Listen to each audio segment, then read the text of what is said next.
بسم اللہ الرحمن الرحیم۔ السلام علیکم ناظرین و سامعین۔ ایک مرتبہ ایران کا بادشاہ شاہ پور کسی کام سے عراق گیا۔ اس کی عدم موجودگی کا فائدہ اٹھاتے ہوئے حضر کے بادشاہ ساترون نے اس کے علاقے پر چڑھائی کر دی۔ شاہ پور نے جب جوابی کارروائی کرتے ہوئے ساترون کے علاقے پر چڑھائی کی تو وہ قلعہ بند ہو گیا۔ شاہ پور 2 سال تک قلعہ کا محاصرہ کیے بغیر رہا مگر قلعہ فتح نہ کر سکا۔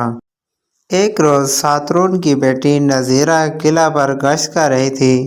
اچانک اس کی نگاہ شاہ پور پر پڑ گئی۔ وہ اس وقت شاہانہ ریشمی لباس میں ملبوس تاج شاہی سر پر رکھے ہوئے تھا۔ وہ شاہ پور کو دل دے بیٹھی اور خفیہ پیغام دیا کہ اگر میں قلعہ کھول دوں تو کیا تم مجھ سے شادی کر لو گے؟ شاہ پور نے اس کے جواب میں ہاں کہلا بھیجا۔ نذیرہ کا باپ ساترون بڑا شرابی کبابی تھا۔ پوری رات وہ نشے میں چور رہا کرتا تھا۔ اس کی بیٹی نذیرہ نے رات کو اپنے باپ کو نشہ میں مدہوش دیکھ کر موقع سے فائدہ اٹھاتے ہوئے اس کے سرہانے سے قلعہ کی کنجیاں نکال کر اپنے ایک متعمد غلام کے ہاتھ شاہ پور کے پاس بھجوا دی۔ قلعے کی چابیاں ملتے ہی اس کا دروازہ کھول کر شاہ پور اپنے لاؤ لشکر کے ساتھ اندر داخل ہو گیا۔ اس نے وہاں قتل عام کرایا، ساترون کو بھی قتل کیا اور شہر پر قابض ہو گیا۔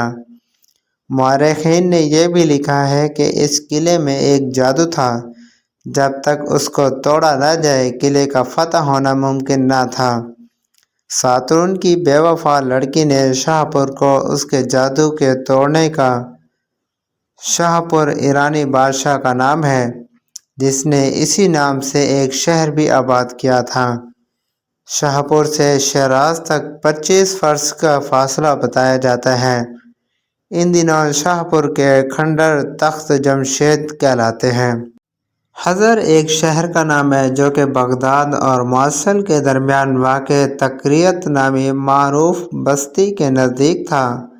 اب اس شہر کا وجود باقی نہیں ہے، البتہ اس کی دیواروں کے آثار باقی ہیں جو اس کی عظمت شان کا پتہ دیتے ہیں۔ طریقہ بتا دیا کہ ایک کبوتر لے کر اس کے پاؤں کو خون سے رنگ لو، پھر اس کبوتر کو چھوڑ دو۔ کبوتر جو ہی جا کر قلعے کی دیوار پر بیٹھے گا، طلسم ٹوٹ جائے گا اور قلعے کا پھاٹک کھل جائے گا۔ چنانچہ شاہ پور نے یہی کیا، قلعہ فتح کر کے ساترون کو قتل کر ڈالا، لوگوں کو تہہ تیگ کیا اور پورے شہر کو اجاڑ پھینکا۔ پھر لڑکی کو اپنے ساتھ لے کر چلا گیا اور حسب وعدہ اس سے شادی بھی کر لی۔ ایک رات نذیرہ اپنے بستر پر لیٹی ہوئی تھی۔ وہ تل ملاتے ہوئے کروٹیں بدل رہی تھی۔ اسے نیند بالکل ہی نہیں آ رہی تھی۔ شاہ پور نے اس کی تل ملاہٹ کا سبب پوچھا۔ نذیرہ کہنے لگی، شاید میرے بستر میں کچھ ہے جس کے باعث مجھے نیند نہیں آ رہی۔ شاہ پور نے شمع منگوا کر بستر کو ٹٹولا تو اتفاق سے اس میں سے ایک تنکا نکلا۔ شاہ پور اس کی نزاکت کو دیکھ کر حیران رہ گیا کہ اتنے چھوٹے سے تنکے کے بستر میں ہونے کی وجہ سے اس شہزادی کو نیند نہیں آ رہی ہے۔ چنانچہ پوچھا، اس معمولی سے تنکے کے سبب تیری نیند اڑ گئی ہے؟ اچھا یہ تو بتاؤ، تیرے باپ نے تیرے آرام و آسائش کے لیے کیا کیا انتظام کر رکھے تھے؟ نذیرہ نے جواب میں کہا، میرے باپ نے میرے لیے نرم ریشم کا بستر کا بندوبست کر رکھا تھا، مجھے باریک نرم ریشمی لباس پہناتا تھا، نلیوں کا غدہ اور مکھن کھلایا کرتا تھا، خالص شہد اور صرف انگوری شراب پلایا کرتا تھا۔ اور نذیرہ تھی بھی ایسی کہ اچھے غذاؤں کے باعث حسن و جمال کا پیکر بن چکی تھی۔ اس کی ان باتوں نے شاہ پور کا ذہن بدل کر رکھ دیا اور وہ کہنے لگا، یعنی جس باپ نے تجھے اس قدر ناز اور نخرے سے پالا پوسا، تیری نزاکتوں کا اتنا زیادہ خیال رکھا، تجھے خوش رکھنے کے لیے اتنی ساری سہولیات مہیا کیں، پھر بھی تو نے اس کے ان عظیم احسانات کا بدلہ یہ دیا کہ اس کا راز افشا کر کے میرے ہاتھوں سے اسے قتل کرا دیا، اس کی سلطنت کو تخت و تاراج کرایا۔ جب تو نے اپنے باپ کے ساتھ اس قدر بے وفائی کا ثبوت دیا تو مجھے تجھ جیسی بے وفا لڑکی سے کیا امید رکھنی چاہیے؟ اللہ جانے میرے ساتھ تو کیا کرے گی۔ چنانچہ شاہپور نے اسی وقت حکم دیا کہ اس بے وفا لڑکی کے بال کی چوٹیاں گھوڑے سے باندھ دی جائیں اور گھوڑے کو بے لگام چھوڑ دیا جائے۔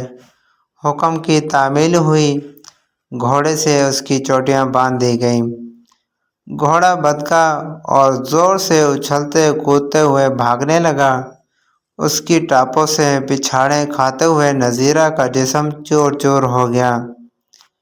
عرب مورخین نے اس واقعے کا تذکرہ کیا ہے اور عرب شعراء نے بھی اس واقعے کو نظم کیا ہے۔ یہ واقعہ جوانی کی دہلیز پر قدم رکھنے والی ان لڑکیوں کے لیے درس عبرت ہے جو جذبات کی طغیانیوں میں ڈوب کر بلا سوچے سمجھے والدین کے جذبات کو مجروح کر کے کوئی غلط قدم اٹھانے سے گریز نہیں کرتی اور کسی کے بہکاوے میں آ کر راہ سے بھٹک جاتی ہیں۔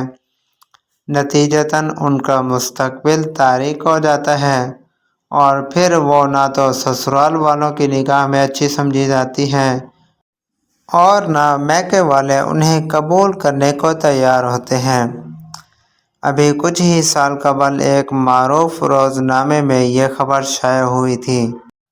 لو میرج کرنے والی لڑکی کو دارالامان سے عدالت لے جاتے ہوئے گولی مار دی گئی۔ نماز جنازہ میں نہ میکے والے شریک ہوئے اور نہ سسرال والے۔ امام ابن کثیر رحمۃ اللہ علیہ نے اپنی تفسیر میں ابن ہشام کے حوالے سے یہ قصہ بیان کیا ہے جو نوخیز لڑکیوں کے لیے نہایت ہی سبق آموز اور عبرت انگیز ہے۔